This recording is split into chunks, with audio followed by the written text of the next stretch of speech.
Photo Editing Introduction in Basic English for Khmer People.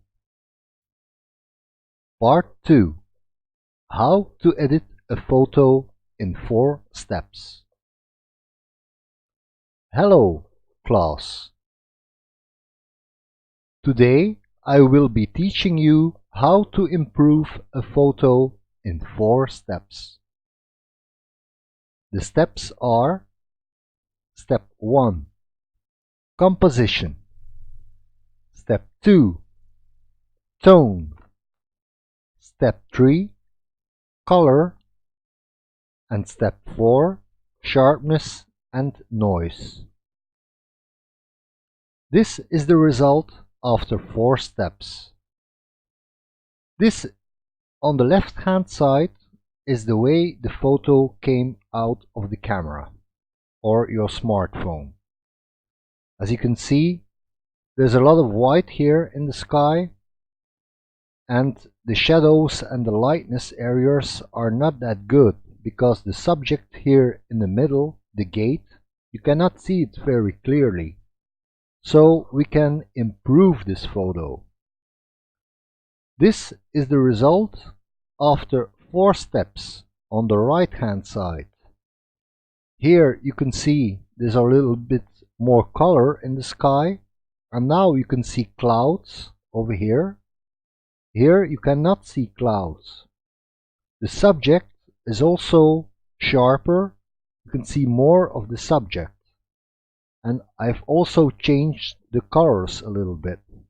So I will be teaching you with this photo as an example today how you can do this in Adobe Lightroom. Let's start with step 1, composition.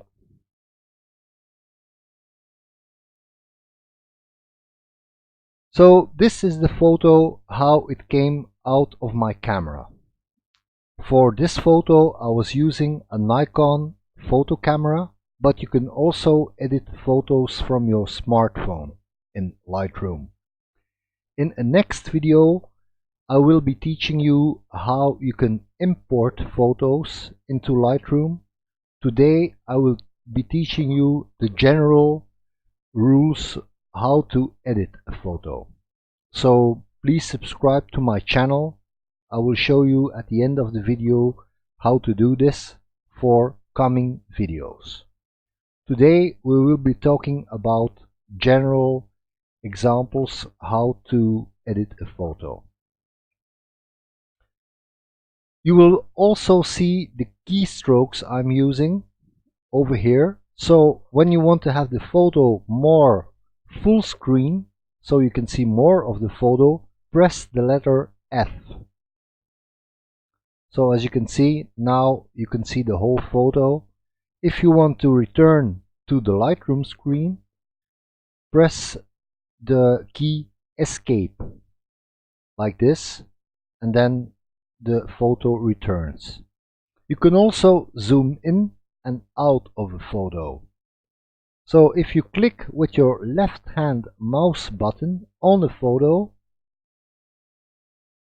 you zoom in, or when you click again, you zoom out. So let's try that again. Click with the left hand mouse button to zoom in, and you can see a hand here. When you press in the left hand mouse button like this and you drag the photo, you can go to another part of the photo you want to see more clearly. So left hand mouse button and drag to see another part of your photo. If you click again with the left hand mouse button, then you zoom out again. That's the way how you can navigate in a photo. Let's start with the first step, step 1, composition. What is composition? The composition is the way you show and arrange a subject in a photo. So what could be wrong with this photo? Well, first I'm looking how the subject is situated, and as you can see, it's not quite straight. the gate is leaning over towards the right hand side. As you can see, this is not really straight. We can change this. Other things I'm looking at in composition is, for instance, there's a lot of sky here, but in the sky there's not much detail. The thing you really want to show in this photo, and which is most beautiful, is the gate in the middle. So I want to cut a little bit of this photo from the top hand side over here, so the subject of our photo comes closer to the viewer. How can we do this? Notice that we are now in the library module in Lightroom. In the library module, you can see your photos. When you go with your mouse to the left hand side, you will see all different kinds of folders. These are all photos I imported into Lightroom. The way to import photos in a Lightroom can be different depending on the brand of camera of smartphone you are using. But I will show you a couple of examples in the next video how to do this. So here you select the folder in which your photos are, and when you have the photo over here, then you click on Develop with your left hand mouse button. We are now in the Develop module, and we can now start editing photos.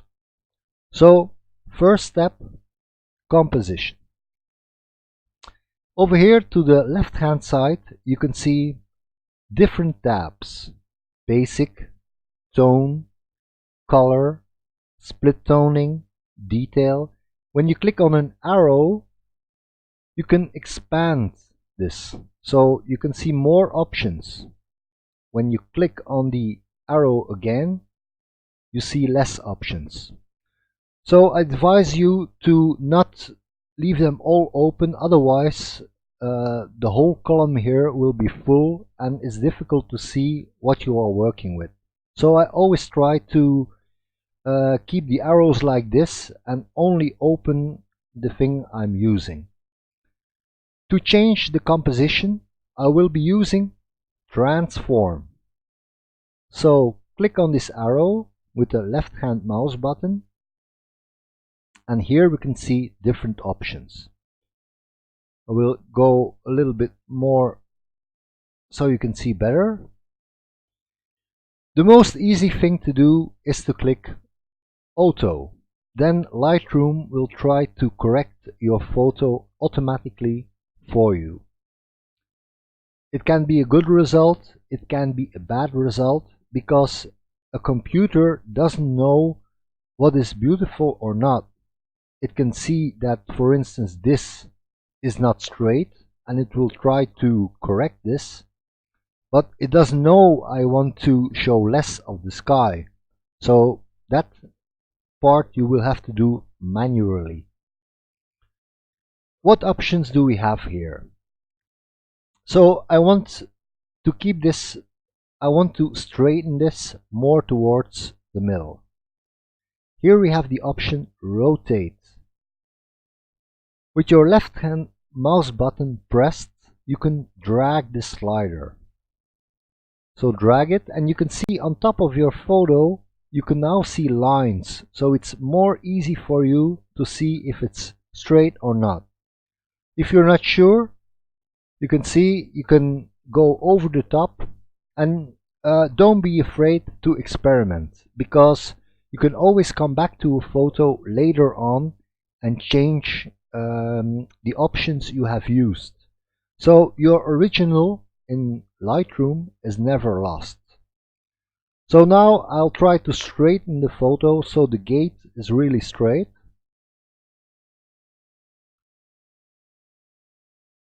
So that's already better. And here we can see different other options like vertical. Because I was looking upwards to the gate, it seems like the gate is a little bit leaning back. I can change that. Click with the left hand mouse button on vertical, and you can see you can lean it even more backwards or more forwards. This is too much. This is also too much. So I'm trying to get it as straight as possible, and this is looking good to me, but I can always come back to this. If you double click on a button, it automatically comes back to 0. So I will now double click, and as you can see, it automatically goes back to 0. Or you can type in a value. So the value we had was minus 23. So I can type this in. This is 23, or you can type in minus 23, and then we are back to the value I used earlier. So as you can see now, the gate is more straight. The lines are more vertical, but we also have other options here. You can change the aspect ratio. Let's see what happens if we drag the slider. So always press down left hand mouse button, drag the slider, and you can see we can make the gate more wider or higher. It all depends on what you want to do. I'll leave it on 0 for this photo, but we can also change the scale of the photo, make it bigger or smaller. Let's see what happens if we change the scale. So now it's even more small or bigger. So now the gate is far more to the front. This is looking better to me. Or you can leave it at 0. If you double click, it always comes back to 0. X and Y offset I hardly ever use, but you can always see what happens if you change it, but then you get a white space over here, which is not good. Or Y offset, then you change the photo in the height, but I hardly use X and Y offset. So okay, now our gate is more straight, but as you can see, we have white space here to the right hand side and to the bottom of your screen, which isn't very pretty. So how can we correct for this? We can correct this by using cropping. So now I will cut the photo to which part I want to use for the final result.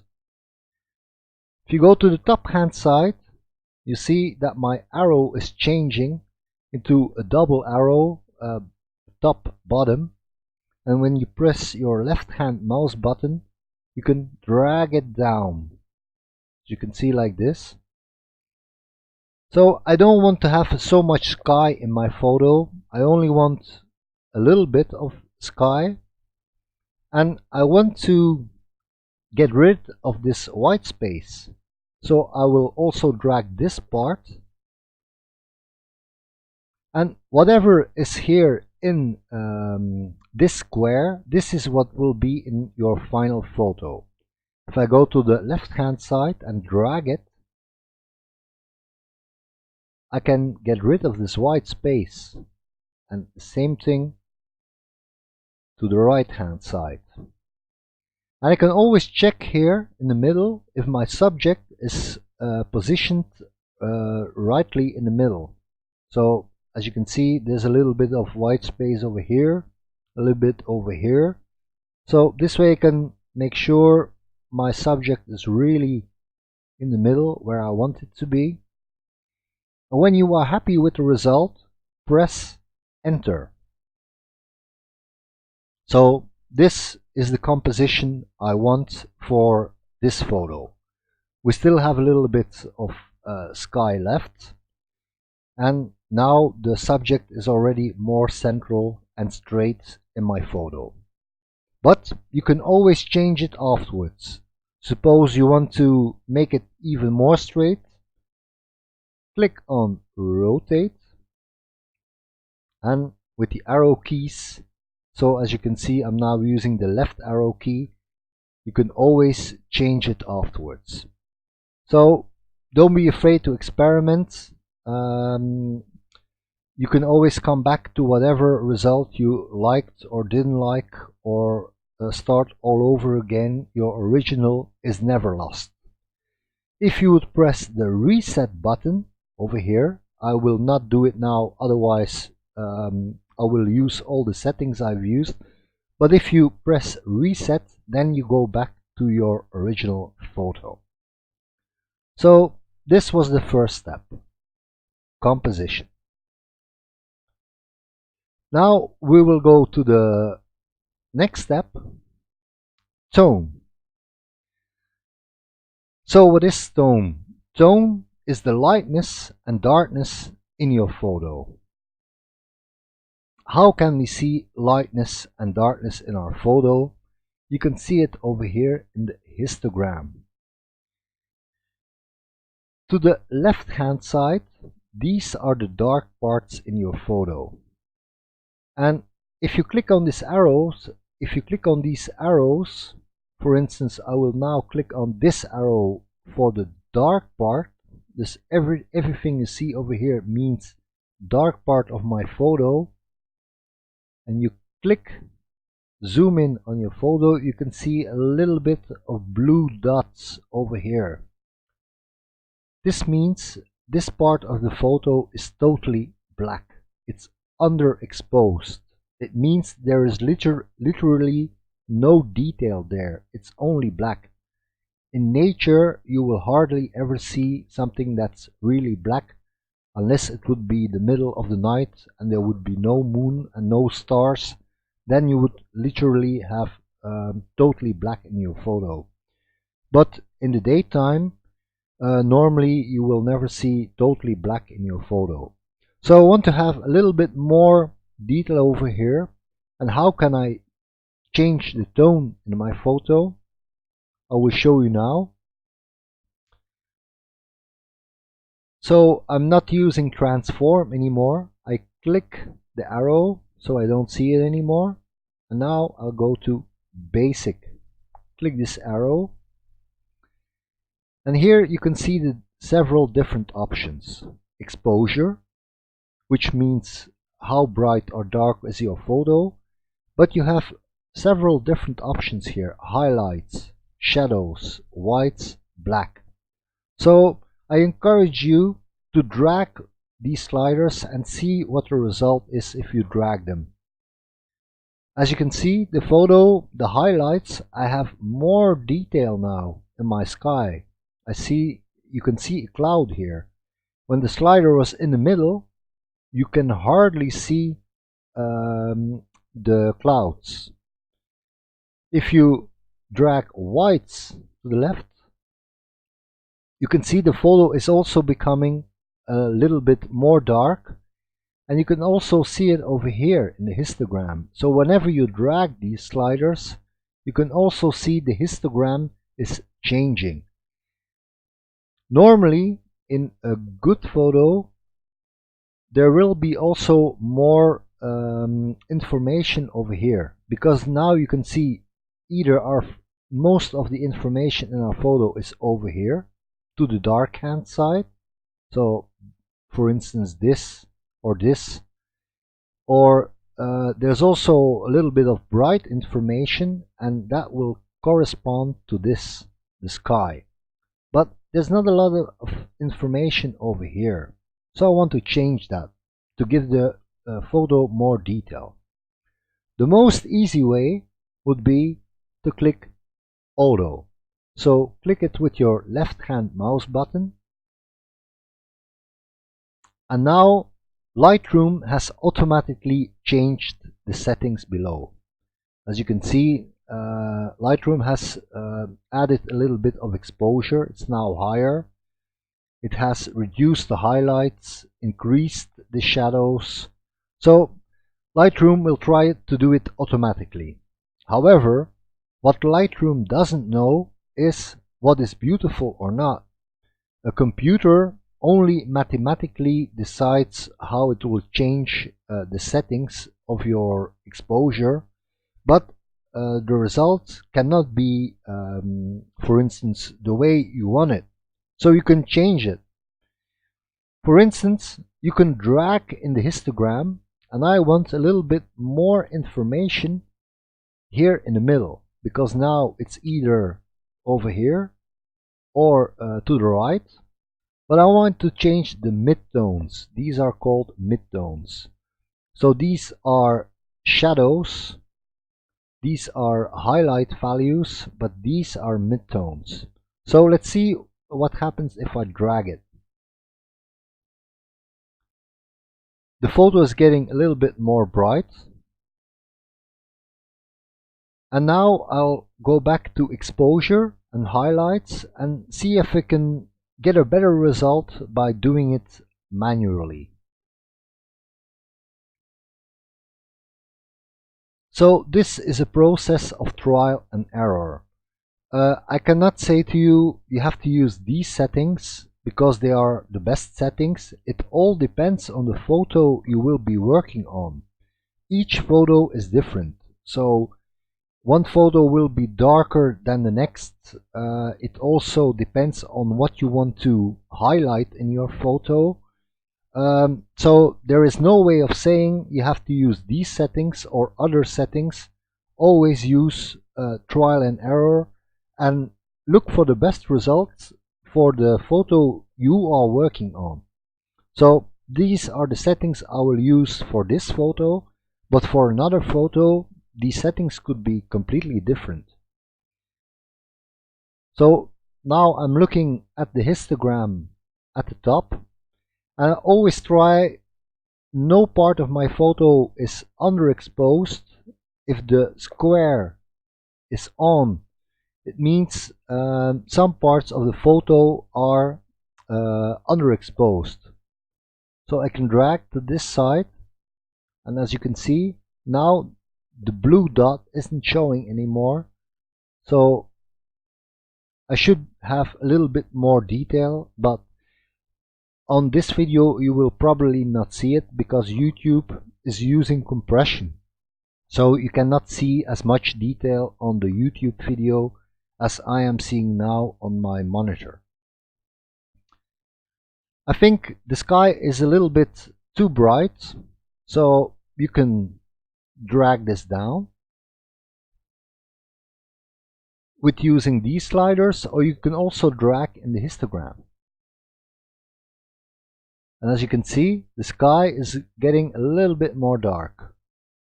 Don't be afraid to experiment using the sliders. You can always go back to the previous settings.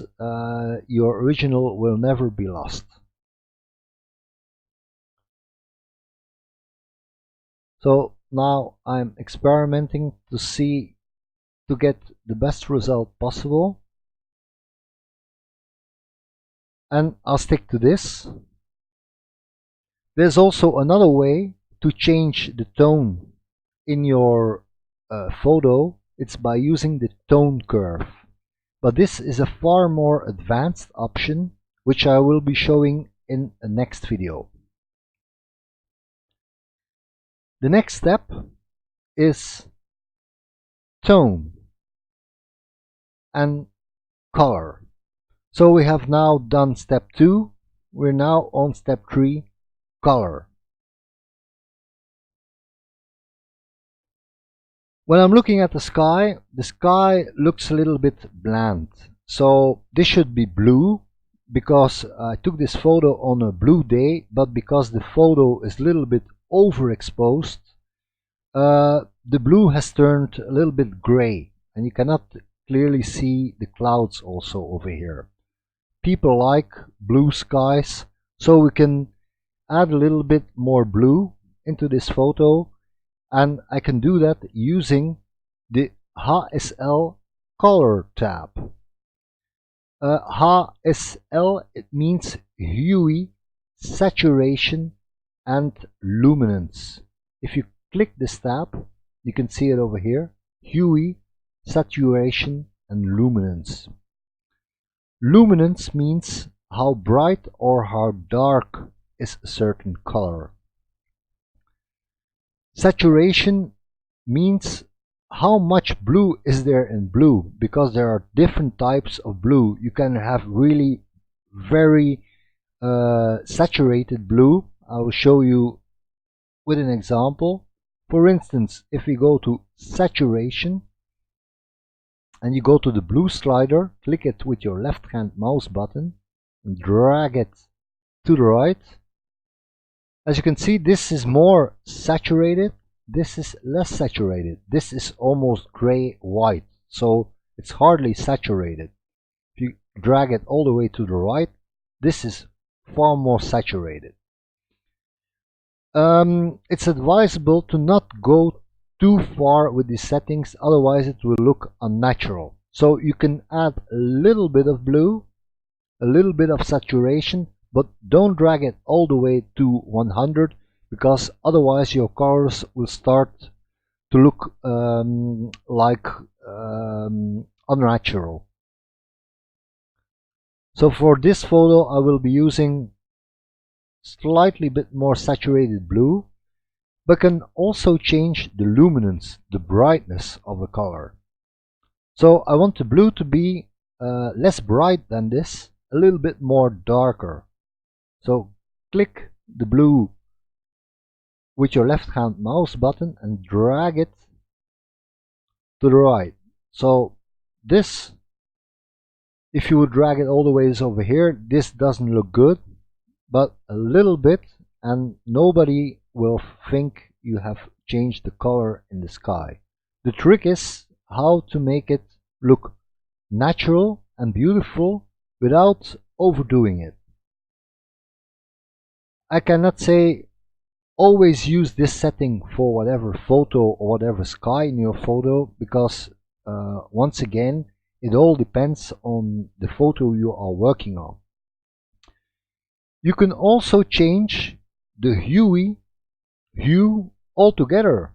What does that mean? For instance, if we would take the blue slider and you click it with your left hand mouse button, go to the left, now our blue turns into green or into purple.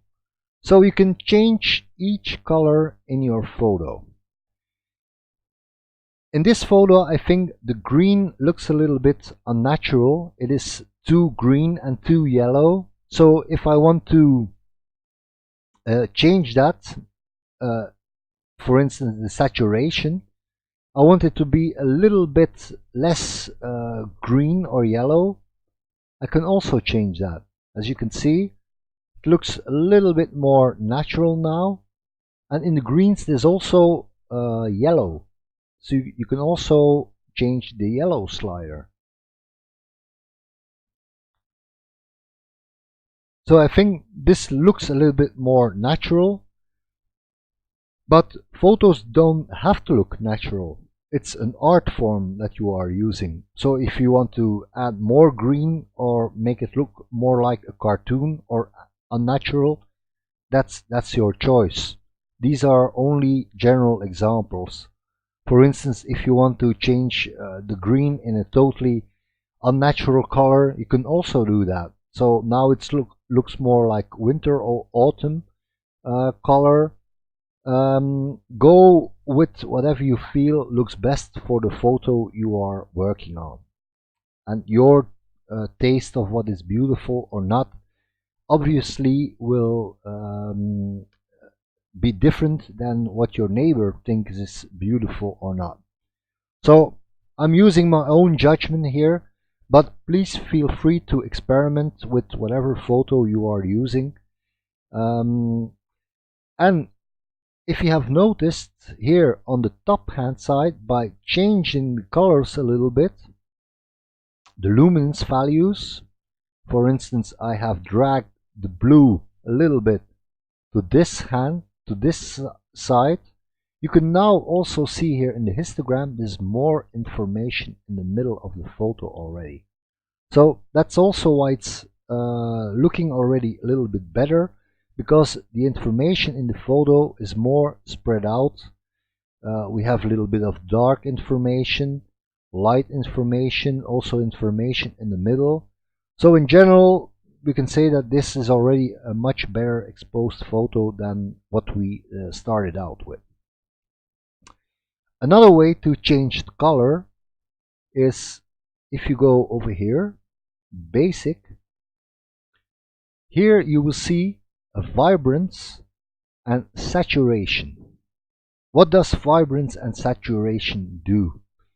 If you drag this slider, it's now on +12, it will increase the value of the less of colors which at this time do not have a lot of color in your photo. So the best way to show what it does is simply by dragging the slider. For instance, look at the sky or this part. These parts don't have as much color like this part, which is already very saturated. Green is very bright. So if you drag the slider vibrance,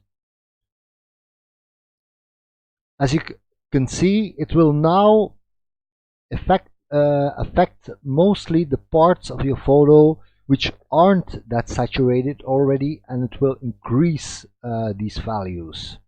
If you go too far, it will look unnatural. If you turn vibrance all the way down, it will simply almost go to black and white. So you can increase it a little bit. If you take saturation, it will affect all the colors in your photo. So not only the colors which are a little bit less saturated, but saturation affects all the colors. So let's see what happens if we turn it all the way up. Like you can see, this looks totally unnatural. If you turn saturation all the way down, you have a black and white photo. So adding a little bit of saturation is a good idea, but if you overdo it, it will look unnatural. So let's take this for now. So these are the ways you can change the color in your photo. There's another way also, but I will show you this in a next video, in which I will talk about more advanced options to change color and tone in your photos. So we have now done 3 steps. Step 1, we changed the composition, so we made the photo more straight. That was composition. Step 2, we have changed the lightness and darkness value of our photo. Step 3, we have changed the colors. And step 4, and this is the final step if you want to finish your photo, is you can change the sharpness, make your photo more sharp, and reduce noise if there is noise in your photo. So let's look at our photo, and if you zoom in, you will see it's quite sharp, but we can add a little bit more extra detail if we want. You can add detail also in several ways. By increasing the contrast. If you double click on a button on a slider, so double click it with your left hand mouse button, it will automatically go back to 0. So it's now on -18. If you double click it, goes back to 0. And by increasing the darkness and lightness in your photo, some photos may appear to look a little bit more sharp. But for this example, I will not use it this way. I will put it back on -18, but I will use this tab, detail. So Lightroom has already automatically added some sharpening. So as you can see, the amount of sharpening is now 40. Radius, I hardly ever touch this and leave it on 1. Detail, you can increase more details, but please be aware, if you overdo sharpening, as usual, the result will not look that great. But this is very interesting, is masking. Because what is masking? If you put 40 of sharpening on your photo, the amount of 40, it will sharpen everything, even the sky.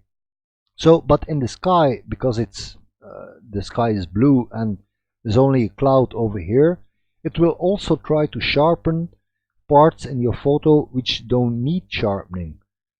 The parts I want to have sharpened is over here and maybe a little bit the trees, but I don't want to sharpen the sky because there is no detail in the sky. How can I do this? When you push the Alt button and you simultaneously push the left hand mouse button when you are with your cursor on masking, then you can drag the slider and the black parts in your photo will not be sharpened. So I don't want to sharpen the sky. So as you see, the more I drag the slider to the right hand side, the less of my photo will be sharpened. If I drag it all the way over here, only where the white lines are visible, this part will be sharpened, but the black part where the sky is will not be sharpened. So, but I want to sharpen the cloud a little bit. So if you see at the photo top hand side in the middle, that's where the cloud should be. I want to sharpen them just a little bit, but not too much. And if you release, now you can see this part of the sky will not be sharpened, but this sky, this part is a little bit sharper where the clouds were. So I still think the colors of the photo are a little bit bright. You can always go back to a previous step in the way you have edited a photo. If I click on basic, for instance, and I think the colors of my photo are a little bit too bright, well, just go to the slider you need, for instance saturation. If you double click it, it will go back to 0, and now the colors are a little bit less bright. So this will always depend on the photo you are working on and your personal taste, how saturated you want your colors to be. But if you oversaturate your colors, it will not look natural anymore.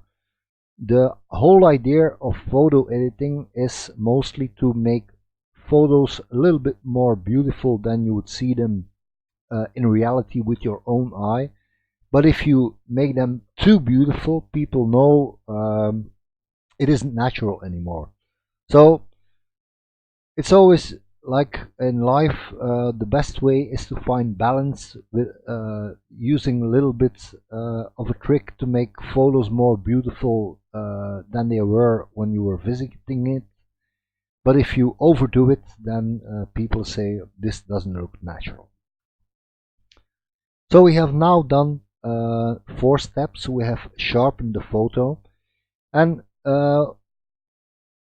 I didn't talk about noise because in this photo there's not a lot of noise. If you zoom in the photo, and you would see like grain or little dust particles, it can mean there's noise in your photo. But in this photo there isn't much noise to see.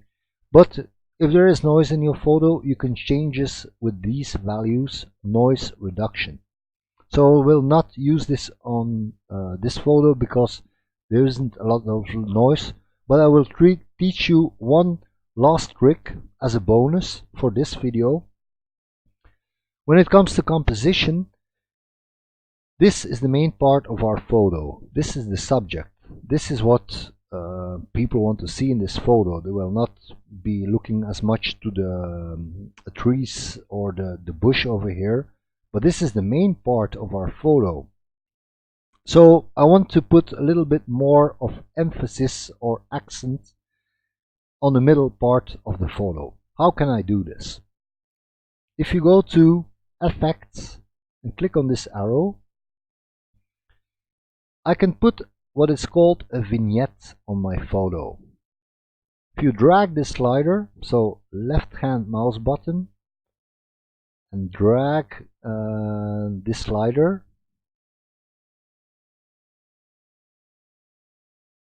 you can see the middle part, the corners of my photo are now more dark. This is obviously far too much. But if you only use just a little bit, for instance like this, most people will not notice that the outside of your photo is getting a little bit darker. But I only use a value like -5, 10, it depends on the photo. So let's say for this photo we use -12, and I will increase the feather a little bit. Feather means how gradual it becomes from darker in the corner to lighter over here.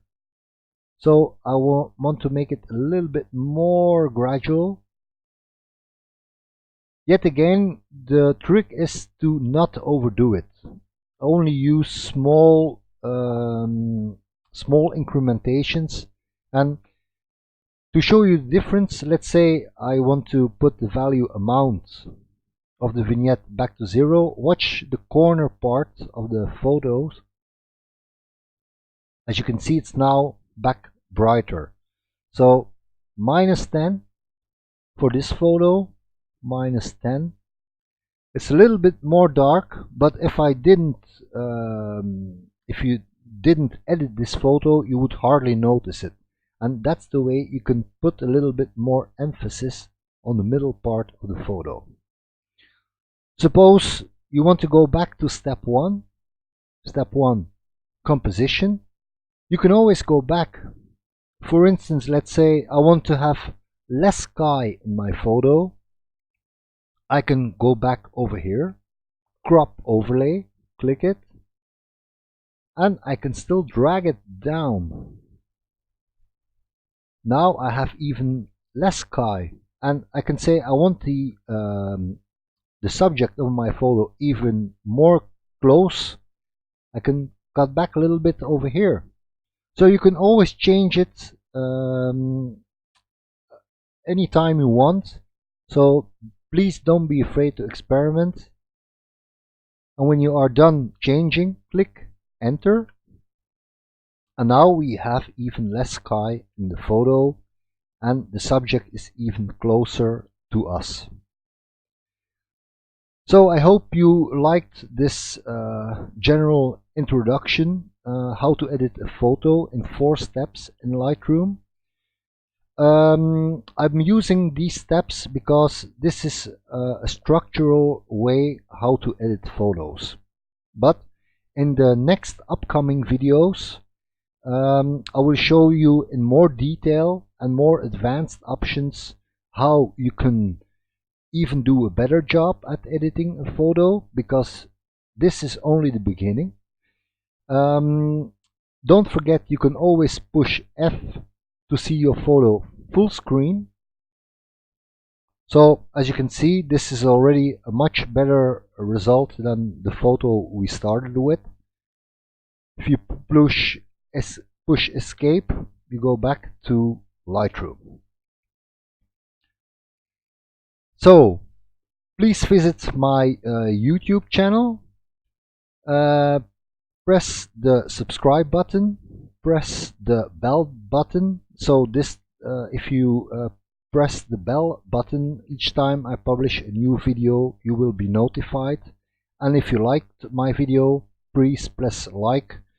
It's always encouraging for me when I'm making videos if I see that people like my videos.